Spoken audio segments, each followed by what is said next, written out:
Bueno, vamos a dar inicio a la clase sobre derecho romano. Bueno, el día de hoy les he traído una presentación muy sencilla. Esto que les voy a indicar es algo muy general. Ustedes lo pueden ir ahondando, investigando. Es una información, un tema con muchísima información. Cada término, cada cosa tiene su motivo y su razón. Así que yo les invitaría desde ya a que ustedes también investiguen y consulten más sobre este tema y vayan ampliando. He recopilado lo más esencial, lo que para el nivel en el que se encuentran pueda ser una base para que ustedes puedan continuar en los estudios, en el caso de los estudios universitarios, que en el caso de seguir derecho, abogacía, ustedes van a ampliar esto posiblemente en muchos años más de estos temas. Es muy interesante. Antes de iniciar, me gustaría, no sé si podamos también compartir con algunos de ustedes qué conocen de Roma, qué saben ustedes de Roma en los tiempos antiguos. No sé si alguien quiera participar.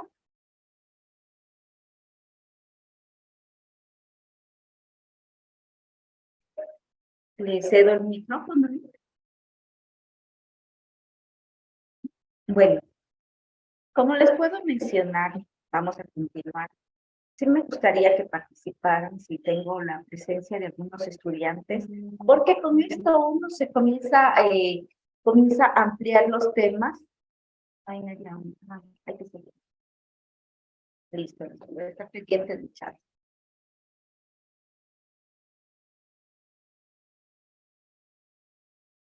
¿Cuáles son los subtemas que vamos a tratar en el derecho romano?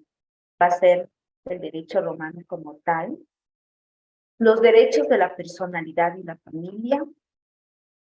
Vamos a ver la justicia romana. Empecemos con el primer tema. El primer tema es sobre el derecho romano.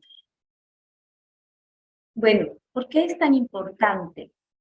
Siendo que es un tema de aquellos tiempos antiguos, antes de Cristo, ¿por qué es tan importante actualmente? Porque prácticamente el derecho romano resultó ser la base del orden jurídico a nivel mundial. Bueno, hay excepciones en ciertas naciones como el derecho musulmán, el derecho hindú y el chino. Y además también hay costumbres que no están escritas, pero que cumplen la tradición o ética social y difieren de una cultura a otra. Entonces, miren, qué tan importante es conocer el derecho romano. Es la base de todo orden jurídico. Y muchas de ellas hasta el día de hoy continúan. Miren, vamos a ver ahora sí un poquito de historia sobre el derecho romano.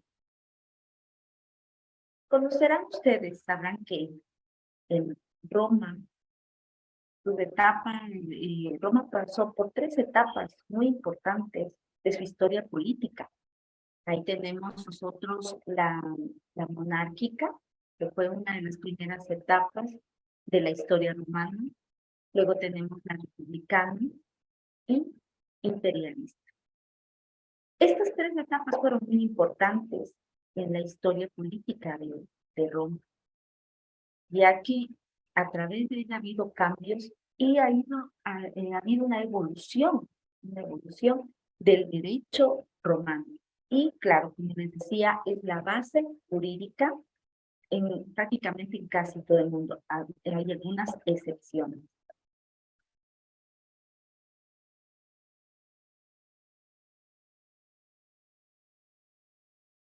Bueno, aquí nosotros podemos ver alguna evolución sobre lo que es la historia del derecho romano. Pero un poquito, quiero enfocarme en esta verdad.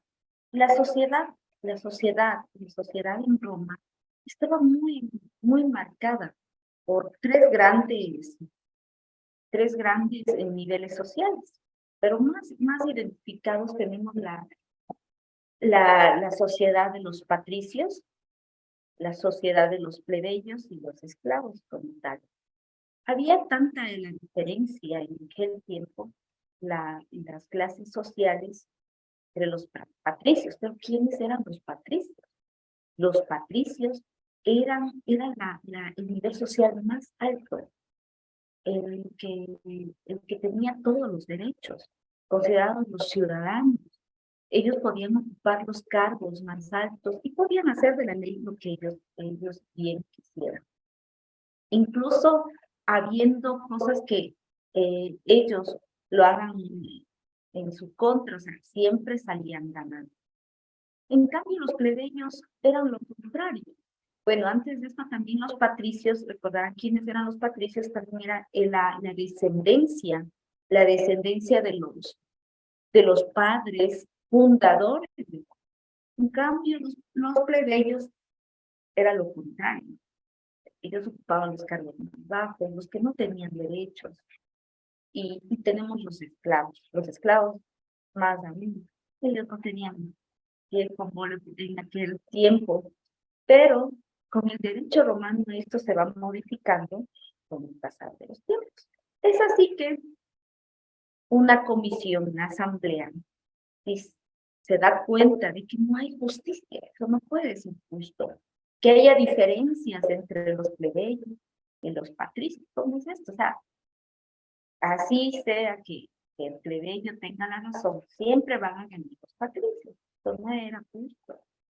Es así que esta comisión, esta asamblea dice, bueno, vamos a enviar, hay que modificar aquí, hay que modificar las leyes, pero algo no está viendo justo. Entonces mandan a esta comisión hacia la ciudad de Grecia. Que vayan, observen, miren qué es lo que está pasando, cómo ellos aplican la justicia, cómo está dividida su justicia, qué hacen. Entonces, es así que esta comisión se dirige hasta Grecia y una vez que ellos observan, aprenden, vienen con las novedades, regresan a Roma, esta comisión les dice, bueno, ustedes fueron los que observaron, los que miraron, aprendieron, ahora sí, a atravesar. Tenemos un año para que ustedes elaboren las leyes de acuerdo a la justicia, o sea, de acuerdo al justo, ¿sí? Que haya justicia, que no haya, parece que hay estas diferencias sociales, pero que nos vayamos dentro de lo justo. Es así que esta comisión se puso a trabajar y elaboran las 10 tablas. No, aún así, todavía no elaboran las 12 tablas, ahora elaboran las 10 tablas en madera, las escriben. Y claro, estas 10 tablas, estas 10 leyes en estas tablas estaban favoreciendo, sí, mayoritariamente a los plebeyos. Sí, estaban favoreciendo. Pero una comisión muy conservadora analiza, dice, tampoco así, ¿no? Ya nos dan, es verdad que había injusticia, pero tampoco así. Nosotros queremos que se den estas dos últimas leyes a favor de nosotros, el nivel social, o sea, tampoco así vamos a perder el nivel social. Nosotros somos los patricios y se conforma la ley de las 12 tablas. Así quedó establecida en madera. Se cuenta, se dice que estas tablas luego pasaron a ser transcritas a hierro, metal, pero que desaparecieron. Estas tablas han desaparecido. Y bueno, dice que quizás esto fue inventado, que no fue así, porque no aparecieron. Se desaparecieron y por ende, pero a los niños de las escuelas, de los estudios y todo, siempre les han hecho aprender de memoria estas tablas. Dentro de estas tablas se han ido modificando ciertos principios, ciertos preceptos en esta ley de las 12 tablas y han ido mejorando. Es así que ustedes recordarán que el Imperio Romano estaba dividido en dos, oriental y occidental. En en el Imperio Oriental, que era el que estaba más fortalecido que el Imperio Occidental, tenemos a un emperador que no fue el primero, no fue el último, pero fue un emperador muy fuerte, muy absolutista, dominante, Justiniano el Grande, Justiniano el Primero. Entonces, gracias a él, hasta la actualidad, tenemos nosotros en las naciones que les había mencionado, excepto ciertas naciones, en todo el mundo excepto ciertas naciones, todavía la base jurídica de algunos preceptos que Justiniano por ahí fue mejorando.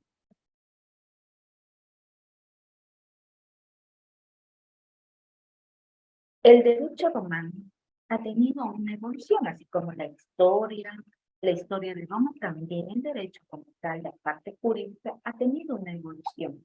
Muchos historiadores, autores, tienen cierto,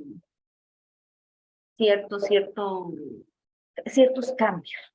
¿Cómo le dividen el derecho antiguo? Algunos le dividen como el clásico, el precivil, el civil, el antiguo, pero prácticamente he analizado y he estado buscando un poco esta información y personalmente escogí este que ustedes ven al frente, el más idóneo, o sea, el que es más concreto, un poquito más concreto, y las fechas por ahí oscilan, ¿no? Si ustedes revisan, investigan un poco más, van a ver estas 5 etapas de la evolución del derecho romano. Hay otras que tienen 6 etapas, otras solo 3 etapas, pero por ahí va. Así tenemos al frente, como ustedes pueden observar, el derecho antiguo, que va del 753, que empezó la fundación, o sea, la fundación de Roma, hasta el 130 antes de Cristo. En el derecho antiguo dice que este se caracterizó porque aquí es donde se plasma, se elabora la ley de las 12 tablas. Tenemos nosotros aquí también el derecho clásico, que va del 130 antes de Cristo a los 230 después de Cristo. Aquí fue la etapa que se caracterizó por la organización ya de la jurisprudencia, del orden jurídico, donde ya prácticamente había escuelas donde se formaban juristas. Tenemos el derecho postclásico, o sea, después del clásico, ¿no? Este data de 230 después de Cristo al 527 después de Cristo. Esta fue la etapa que se caracterizó por el poder absoluto que ejerció el emperador para regular los ámbitos de la vida pública y privada de los ciudadanos. Aquí no era solamente ya el derecho, el derecho privado, ya donde más adelante vamos a ver un poco cuál es la diferencia entre el derecho público y el derecho privado, ¿no?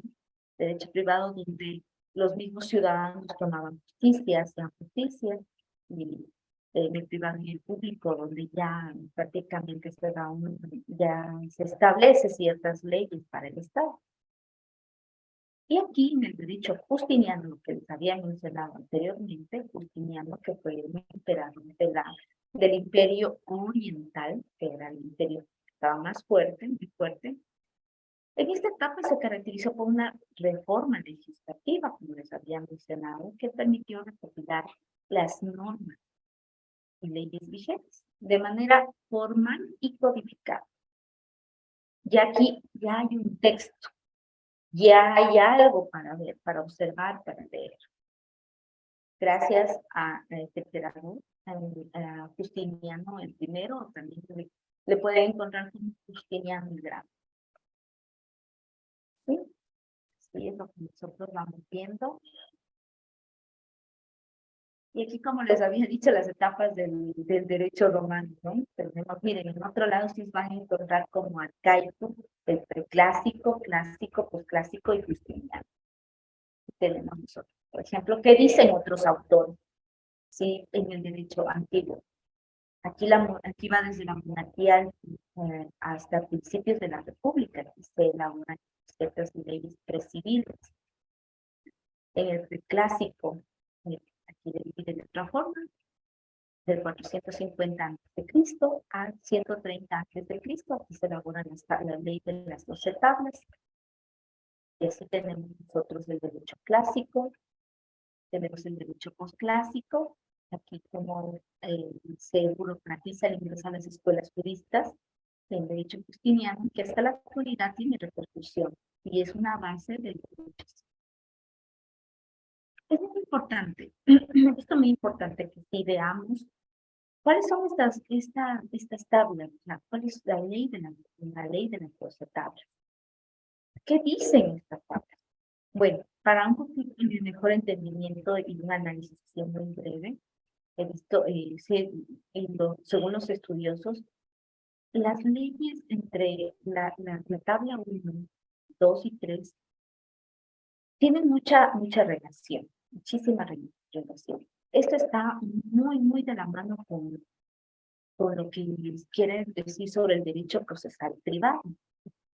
Aquí por el cual el magistrado presidía el proceso y el juez era el encargado de dictar sentencia, elegido por ambas partes, dando a la República Romana nuevas fuerzas legales, con que afianzarse ante sus súbditos. Recuerden que la ley de las 12 tablas se dio justamente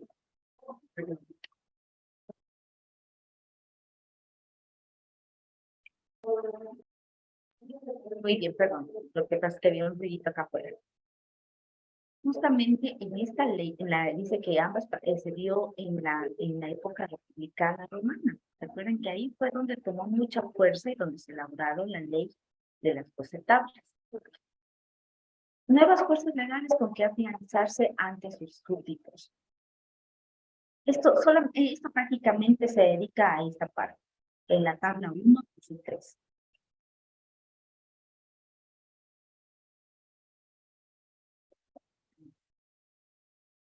Ahí tenemos la tabla 4 y 5. Sobre el derecho familiar y la sucesión. Aquí tenemos legalizaciones testamentarias, afianzando y regulando jurídicamente a las paterfamilias. Como cabeza de familia con potestad sobre todos sus miembros, aunque también establecieron el divorcio a favor de la mujer. También tenemos aquí, miren, la ley 6 y 7, tienen mucha relación.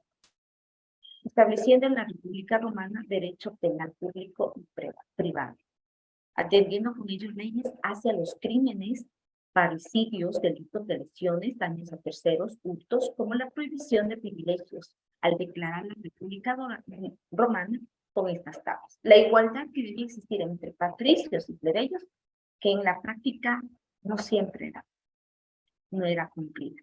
Era una clase social muy fuerte, entonces sí había algo de corrupción en esos tiempos, pero también hay leyes para esto. En esta ley octava, aquí habla específicamente sobre las construcciones, los límites, los linderos. Miren, imagínense en ese tiempo, ya hace 400 años, ellos ya hablaban, ya tenían leyes muy claras sobre esto. Aquí tenemos en la ley novena,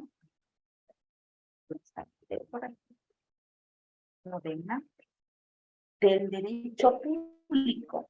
A ningún ciudadano se le concederán derechos especiales, los deudores sujetos a límites hacia la ciudadanía, pero que habiendo soldado sus deudas gozarán de las mismas opciones que los ciudadanos romanos libres. Miren sobre los deudores. También aquí, imagínense, aquí también se hablaba de todo el que pues, recibiese dinero a fin de favorecer a una parte, era penalizado, se aplicaba una pena capital para estas personas en aquellos tiempos. En esta ley novena, un poco más se habla sobre el tema de los funerales, ciertas prohibiciones y disposiciones sobre la inhumación o incineración en el interior de la ciudad por motivos de salud pública. Tenemos la ley novena y la novena, perdón, onceava y doceava. Aquí reforzando por medio de estas dos últimas leyes, lo que ya promulgó en las leyes 1 y 2, castigando el concubinaje o matrimonios entre patricios y plebeyos, llamadas por este motivo tabuleo iniqua, tablas de la injusticia, quedando por tal motivo derivada la prohibición o la ley Candileia, una de las disposiciones más conocidas de la República Romana. Recordarán que las dos últimas favorecían a la clase social de los patricios, algo que ellos no querían que se pierda ciertos privilegios para ellos y su nivel social.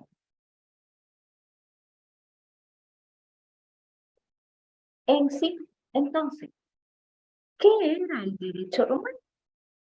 Después de nosotros haber visto todos estos antecedentes, podemos decir que el derecho romano entonces eran las normas jurídicas, los reglamentos que guiaban el comportamiento del pueblo romano. ¿Desde dónde? Desde su fundación hasta la caída del imperio.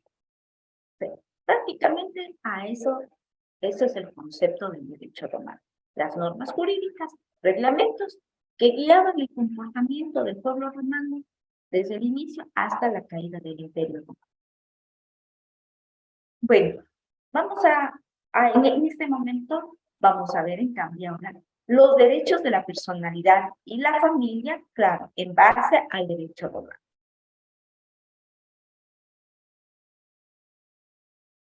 En la actualidad, si ustedes pueden observar, aquí tenemos una familia que, bueno, tradicional, ¿no? Papá, mamá y los hijos, donde la mujer aquí tiene ciertos privilegios como el hombre también. Vemos que también las familias en la actualidad ya no es solo mamá, papá, también puede ser mamá, hijos, o la familia toda extendida, que viven con los abuelos. O sea, ahora ya hay un poco hay flexibilidad al decir, esta es mi familia, ¿no? En cambio, en la época romana, había un líder, el pater familia.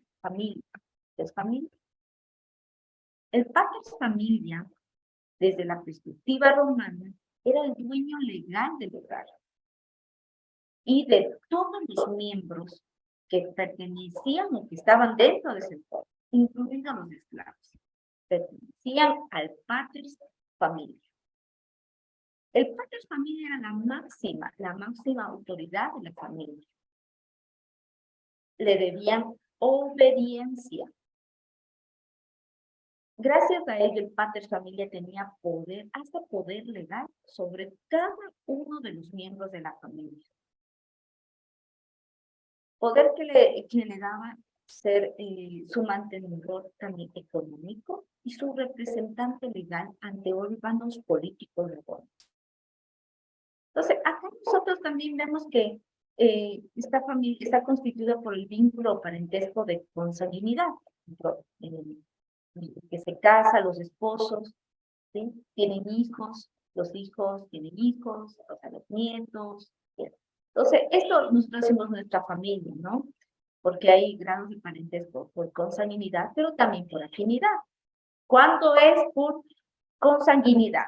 Cuando ya mi hijo, o sea, mi sangre, ese es mi parentesco por consanguinidad. ¿Y cuánto es por afinidad?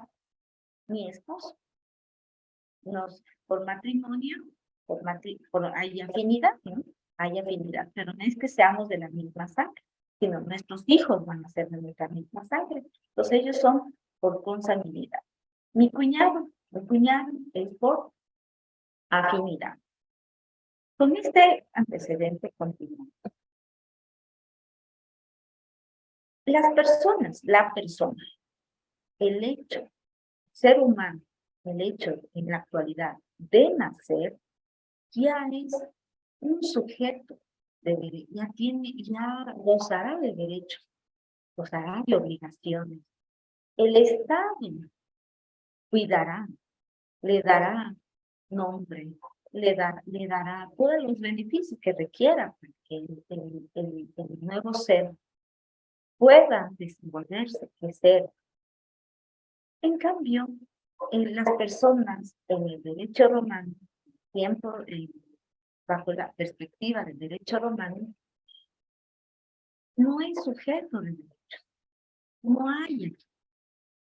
La ley toma en consideración su futura humanidad. O sea, depende de, no tenía, no era un sujeto de derecho todavía, ¿sí? Con esto tenemos nosotros estos puntos dentro del derecho de la personalidad de la familia, el hombre persona. ¿Quién es el hombre persona? ¿Cuándo es hombre y cuándo es persona? Sobre la esclavitud y ciudadanos, los esponsales y matrimonio, nacimiento, muerte, parentesco y filiación, tutela y curatela.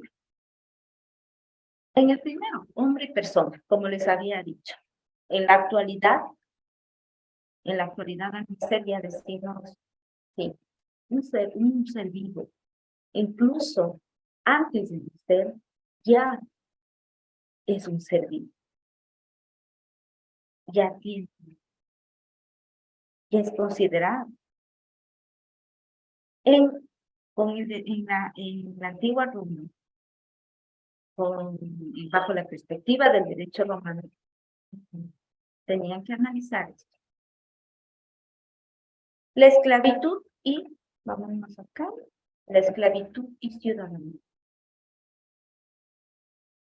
Vamos primero, la esclavitud y ciudadanía. Si uno, ya sus padres eran esclavos, el niño que iba a nacer, la niña que iba a nacer, ya, desde ya era un esclavo. ¿Cuándo consideraban esclavos? También cuando habían conquistas, guerras, y bueno, y se apoderaban de ciertas ciudades, estas personas pasaron a ser esclavos. O también por disposición de la ley. Pero también estas personas podían dejar de ser esclavos por tres razones también muy importantes. Por manumisión vindicta, por censo, por testamento. Todo esto, las tres, solamente si el pater familia le daban la autorización de ser registrado en el censo o constaba en el testamento, dándole la libertad, o solamente ahí podía dejar o hacía una acción extraordinaria, algo que realmente impacte, podía dejar de ser esclavo. Pero si aún, a pesar de la ley de las 12 tablas, que quería favorecer también a los plebeyos, imagínense, era muy complicado que un esclavo pase a tener ciudadanía. Pero la ley del derecho ya tenía, estaba en el derecho romano, porque sí, ellos podían llegar a ser ciudadanos por estos tres aspectos. En nacimiento y muerte, como les había mencionado anteriormente, aquí solamente el nacimiento efectivo que consistía en que el desprendimiento del bebé en óptimas condiciones, nacía, estaba bien, sonreía y todo, y respiraba, y era igual que un ser humano, tenía bienvenido, ahí sí, chévere. Pero si el bebé nacía muerto, era como que nunca exististe, nunca, no hay papeles, no fuiste nada. Asimismo, con los niños que tenían alguna deformación, no eran considerados, no eran procreados, no era tomado en cuenta. También dentro de esta base del derecho romano en cuanto al parentesco y la filiación, hablaba sobre sobre cuándo era parentesco, cuándo cuándo había filiación. Entonces ahí hablaban de la ablación y la cognación. Entonces, cognación natural, por sanguínea, cuando uno es de su propia sangre, y ablación era creada, o sea, recién se relacionaba, y esta era en línea de varones.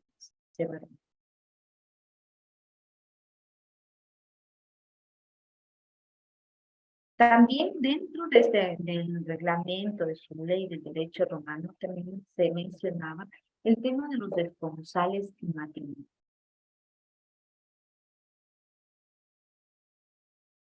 Aquí, para que se dé, o sea, breves, como les decía, aquí hay que meditar mucho, mucho sobre este tema de los esponsales y matrimonio.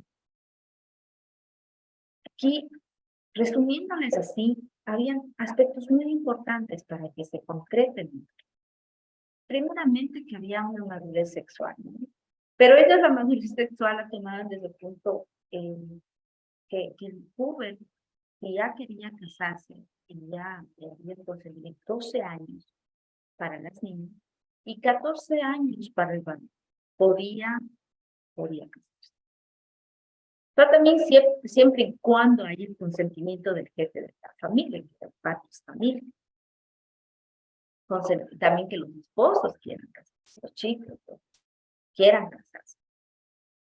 Y el cónyuge para ejercer el derecho que tienen las personas para contraer el matrimonio justo, válido, tiene la edad, tiene la aprobación de padres, familias, o sea, tiene todos esos aspectos, o sea, en todo sentido, entonces era un justo matrimonio que nos hablaba, el convivio. La tutela y la curatela. ¿Qué dice el derecho civil? El derecho romano. En la tutela y curatela. La tutela era cuando una persona adulta cuidaba de este niño, y la curatela, en cambio, era cuando esta persona, no, o sea, podía ser un adolescente, un joven, pero no estaba en las facultades, y esta persona cuidaba, en cambio, sus bienes. En la tutela, cuidando todo lo que es el derecho, el tema del niño. La tutela y curatela. Por falta de legal que imponía el derecho romano para el ejercicio de los derechos, y también por la razón del sexo, por ejemplo, en las mujeres. Y había una tutela. Muchas veces hacía el pater familias. Y la curatela, en cambio, alteración de las facultades mentales. Los menores de 25 años no tenían la facultad mental para firmar, para cuidar a su casa, una herencia. Entonces, había una curatela. Y la prodigalidad. Justicia romana. Vamos a hablar un poquito sobre la justicia romana, el último tema en el que nosotros vamos a realizar. Bueno, justicia romana.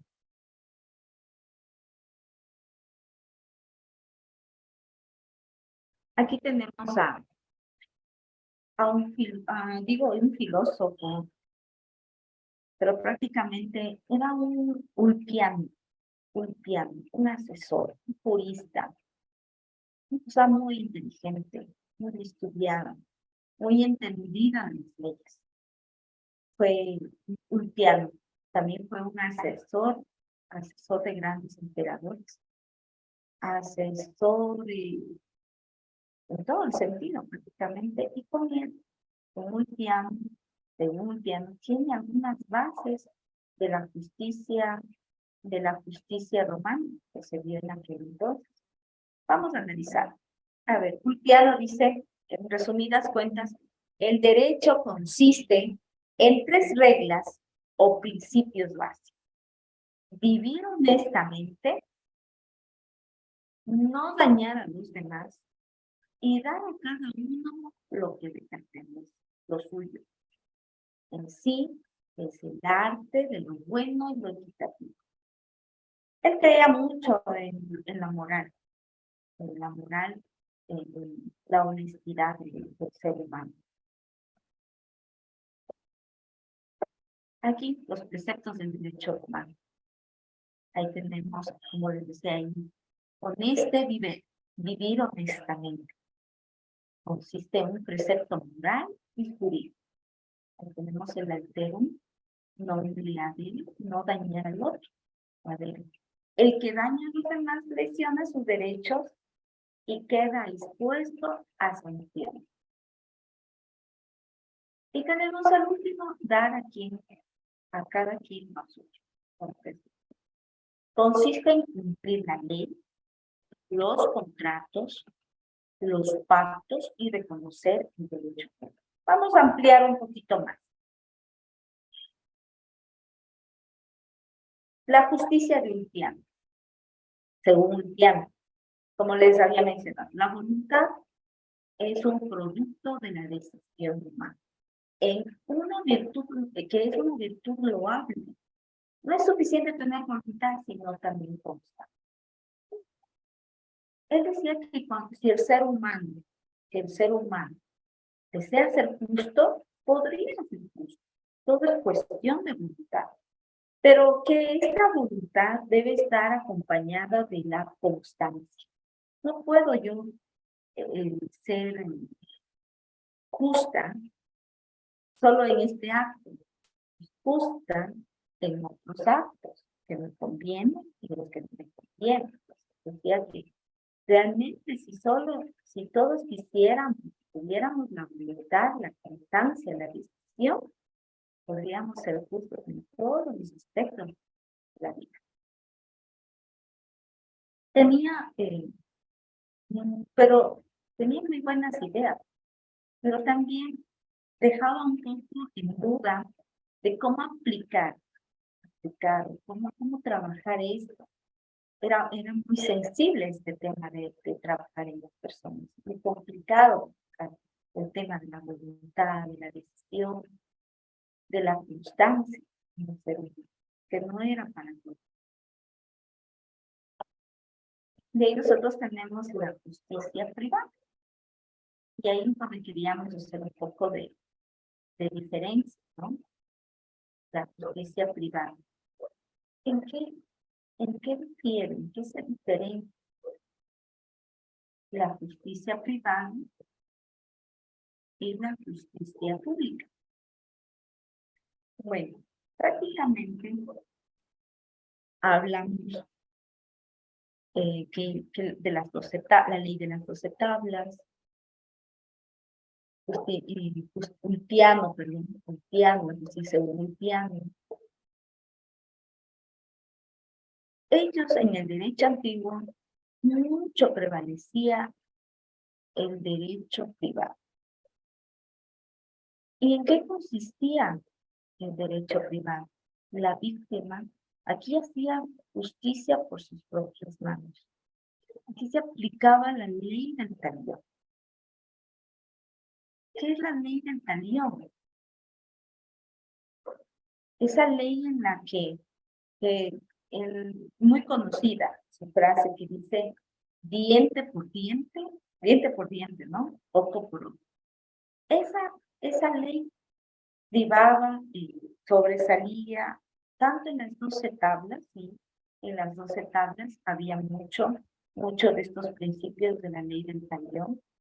En la justicia privada, la ley del talión, ojo por ojo, diente por diente. ¿En qué consistía? Esta ley consistía que si alguien me rompió la mano, me rompió la mano, como tal, esta persona tenía que sufrir de la misma. Igual. Si por algo hubiera un accidente y me quedé parapléjica, esta persona tenía que pasar misma situación, para que sienta lo que es perder, quedarse uno para. Era sufrir las mismas consecuencias igualitas. Luego esta ley se fue modificando y solicitaba a cambio ya una compensación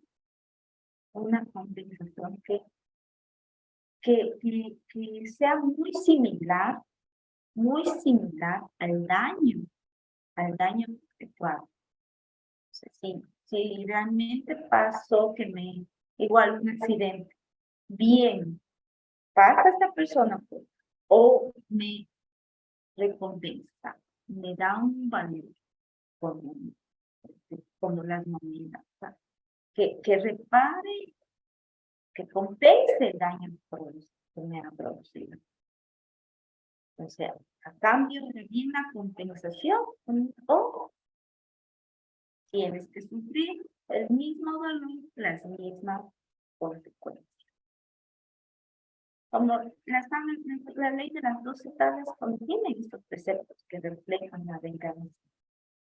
Está muy relacionado, tiene algo, conoce mucho lo que es la ley del talión. Tenemos nosotros la justicia pública.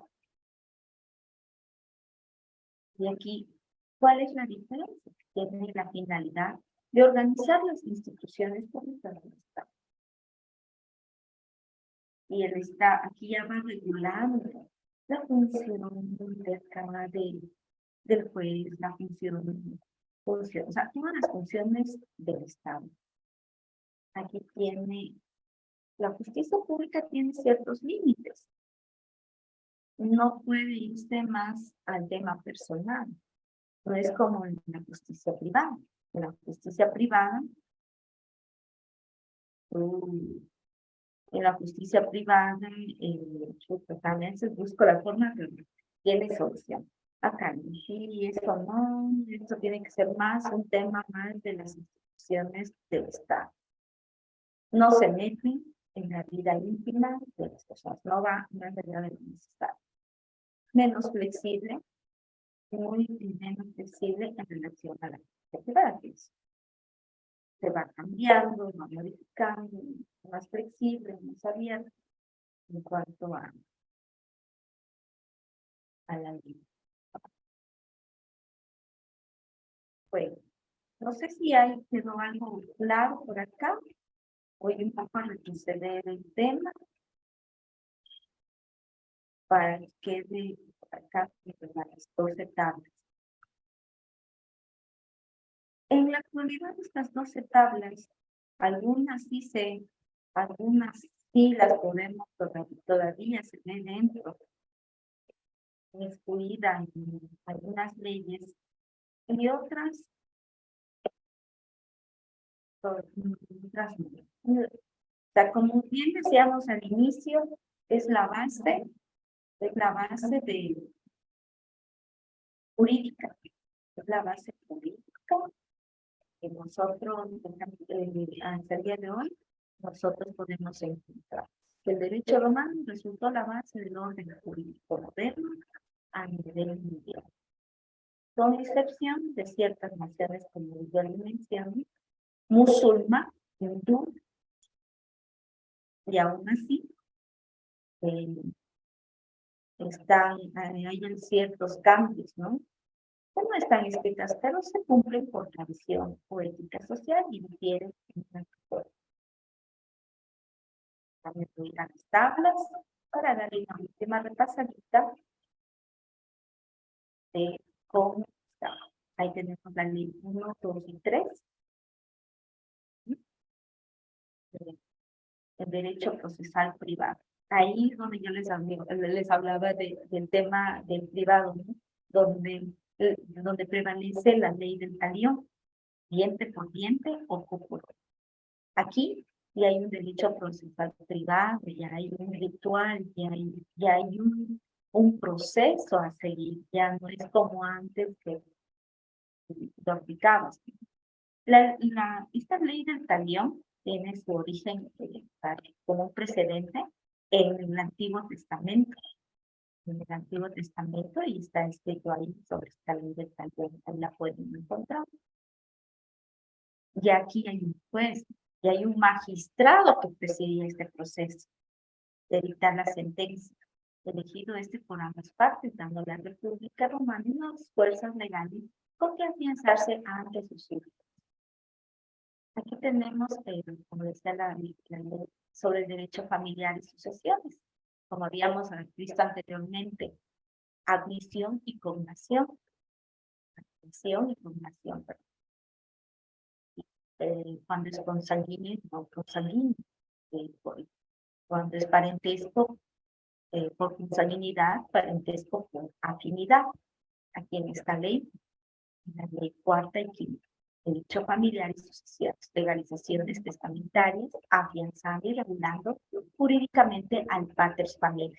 Paters familia era, como veíamos anteriormente, era el jefe de todo, era el que tomaba las decisiones sobre sus miembros, aunque también establecieron el divorcio a favor de la mujer. Aquí tenemos el derecho penal público y privado. Ya se va regularizando este tema del derecho público y privado, atendiendo con ello leyes hacia los crímenes, auxilios, delitos de lesiones, daños a terceros, puntos, como la prohibición de privilegios al declarar la República Romana como las dos etapas. La igualdad que debía existir entre patricios y plebeyos, como les decía, en la práctica no se cumplió. Pues ahora tenemos la ley de los derechos previales del derecho público. Entonces aquí ustedes ven que ya se regula el derecho público, netamente todo lo que comprende a las instituciones públicas, y dentro de esto está la reglamentación de los edificios, los espacios, las distancias, límites, los linderos, la norma del derecho público.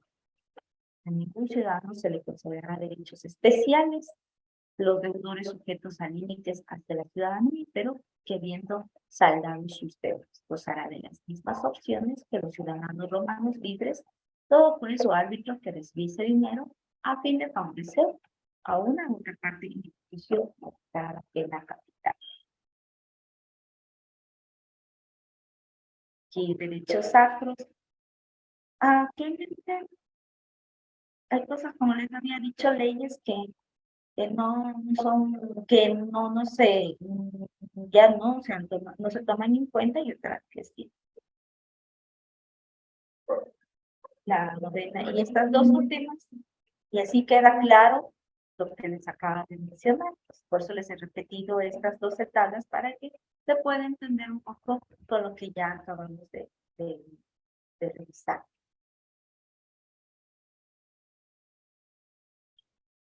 Así que queda súper claro entonces que el derecho romano en sí son las normas jurídicas o reglamentos que guían el comportamiento del pueblo romano desde su fundación hasta la caída del imperio.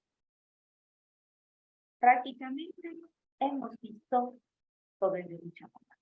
Yo les invito a cada uno de ustedes que revisen, que investiguen más. Es muy interesante. Hay muchas cosas muy importantes, y que se lean un poco de Justiniano, también de Piano, sobre el matrimonio, sobre cómo era el matrimonio dentro del derecho romano. Hay muchas cosas súper interesantes que revisen. Hay mucha información en el caso que ustedes quieran seguir derecho. Les va súper que bien este tema. Esas son las bases para ustedes conocer sobre el derecho. Bueno, con esto me despido y quiero darles gracias. Cualquier cosa, estamos del siguiente tema en la próxima clase. Vamos a ver otros temas más para complementar con el derecho. Gracias.